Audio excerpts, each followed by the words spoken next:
There she is. Gave me all that trouble. Now, let's check the lid. Now it's dried.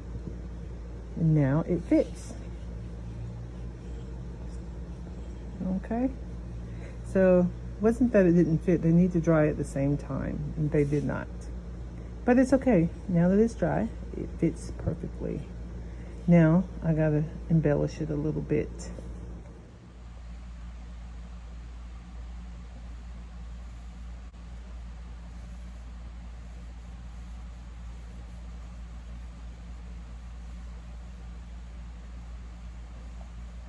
I used a handle tool to make this handle. I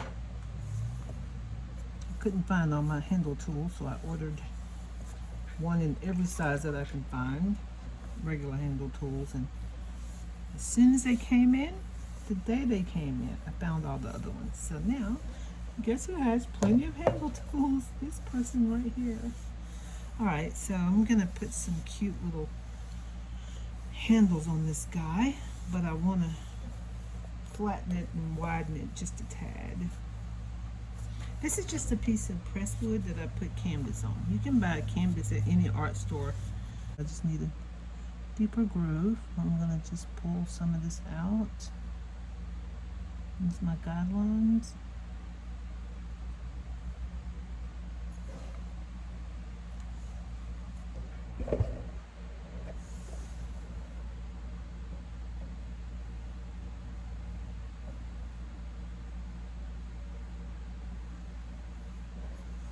That's so satisfying. So let me see how I want to do this. Okay. Don't want them too big. I'm going to cut at the slant here. Maybe here.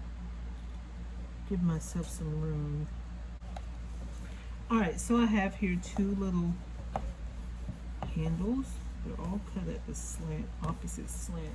So I want to make sure that I do this edge like that. Also, just a little slant. You check their lengths. Look at that. It's pulling up the clay. So you know you want to use X-Acto knife instead of that. They're about the same size. All right. Time lapse time.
If you wipe it with a wet sponge while you fold it, it's less likely to break.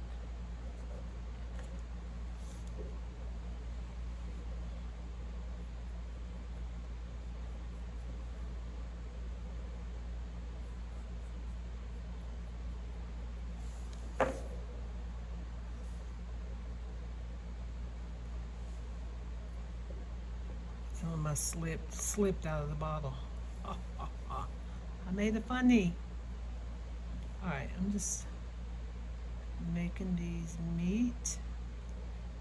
For my handles, it looks like one's bigger than the other one, but I'm not going to sweat it. I should put these here. Oh my gosh, that just hit me good. Doesn't go well like that. But I'm thinking, let's get this lid that gave me fits. Those are kind of big for there. They don't quite look right there. Let's put them there anyway. Let's just have a funny little piece. I think right there. That is big though. I don't know how I feel about that. That's too big for me. So I'm going to cut this guy in half. Alright, so I'm going to go like, I wish you guys could respond. Should I go like this? Or do I want to go? Nope, definitely not like that. Okay, so we'll put a handle here. That'll be cute. Alright, so let's get some handles on here and get this guy done, because I want to go play with my new slab roller.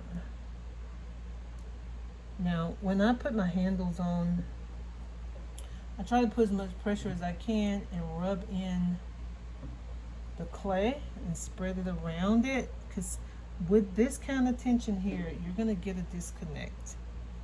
You can glaze it really good and hide the disconnect, but try to make it to where you have a little clay to spread, like so. You see? That way you're not seeing those separation cracks, because it's natural for it to separate, and you can do it clean and all the time. That helps. But in here, I go in and press down with the brush. Let's see if I can let you see that. Just pay attention to details, and don't have your brush too wet with water. It can cause your slip to get a little too misproportioned to act as a glue for your handle. Okay, so I'm going to go ahead and stuff this slip down into here, because I have decorations here and you have to be mindful of those. Make sure you always remove your lid when you're decorating. So I'm going to go ahead and use this almost dry brush to do that same smoothing in there like that. Okay, and it's okay that it gets on some of this underglaze that I put there. Gives a little bit of character. So I'm going to put this other little cutie pie handle on here, and I'll be done with this portion of it. Now I'm going to do some special glaze techniques with this guy. This is underglaze, and I'm underglazing onto greenware because I don't like firing a piece 3 times.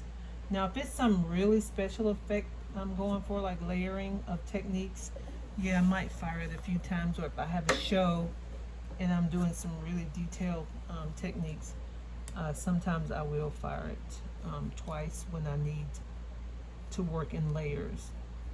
But this,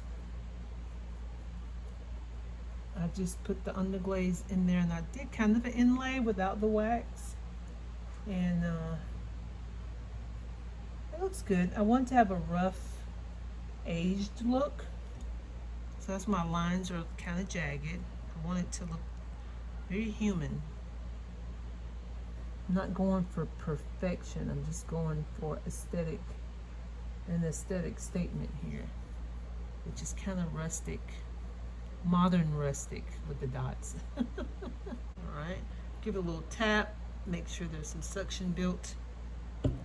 This one is lower than that one, so I can raise it up just a tad. And there you go for that piece. Now I got some clay dust on here. So you just get a sponge and wipe the clay dust off of your underglaze. And you see I have some areas here I need to tidy up. So a dry sponge to get off the dust from your hand on the underglaze.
I'm staining. So I'm just wiping the excess off here. You gotta be careful with a dirty sponge. You see where it's turning a little white in there? You don't want that. So if that happens, just go ahead and plop a little bit more in there. If you don't like the colors, and do a wipe again, okay? Because sometimes you can forget to rinse your sponge and squeeze it tight. You want to make sure no water is getting in there. You really just want to tap and wipe, and that's why you see me keep rinsing. So I'm just gonna tap and wipe.